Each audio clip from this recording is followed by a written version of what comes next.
नमस्कार मित्रांनो, क्रिश अपडेट या यूट्यूब चॅनलवर तुमचं स्वागत. तर मित्रांनो, आपण पाहू शकतो की जे रॅशन कार्ड मध्ये जे तुम्हाला धान्य मिळत असतं, पण आता केंद्र सरकारनं नवीन धोरण जाहीर केलेलं आहे. तर त्यात आता कुटुंबाऐवजी व्यक्तिनिहाय धान्य मिळणार आहे, असा मसुदा तयार सरकार करत आहे.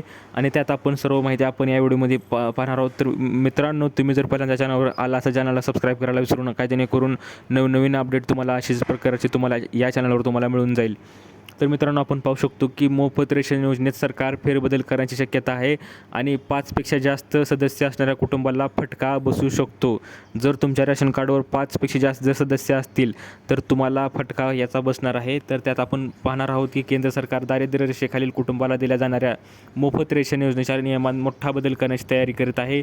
एका कुटुंबाला 35 किलो धान्य देण्याऐवजी आता प्रति व्यक्ती 7 किलो धान्य देण्याची तरतूद असलेला राष्ट्रीय अन्न सुरक्षा सुधारणा विधेयक 2026 मसुदा तयार केला आहे आणि यावर जनतेकडून 13 जुलैपर्यंत सूचना मागवलेल्या आहेत. तर मित्रांनो, आपण पाहू शकतो की सध्या कुटुंब जर लहान असो वा मोठा असो, प्रत्येकाला 35 किलो धान्य दिले जाते. यामुळे लहान कुटुंबाला जास्त धान्य मिळते तर मोठ्या कुटुंबाला गरजेपेक्षा कमी धान्य मिळते. ही असमानता दूर करण्यासाठी नवीन मसुदा तयार करण्यात आला आहे.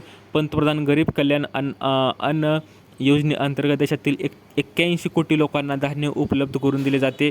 मात्र नवीन मसुद्याचा फटका उत्तर भारतातील कुटुंबांना बसण्याची शक्यता जास्त आहे आणि त्यामुळे म्हणजे याचं कारण असं की रॅशन कार्डवर 5पेक्षा जास्त जर व्यक्ती असतील तर तुम्हाला रॅशन मिळणार नाही असं शक्यता असं सध्या तरी दिलेली आहे.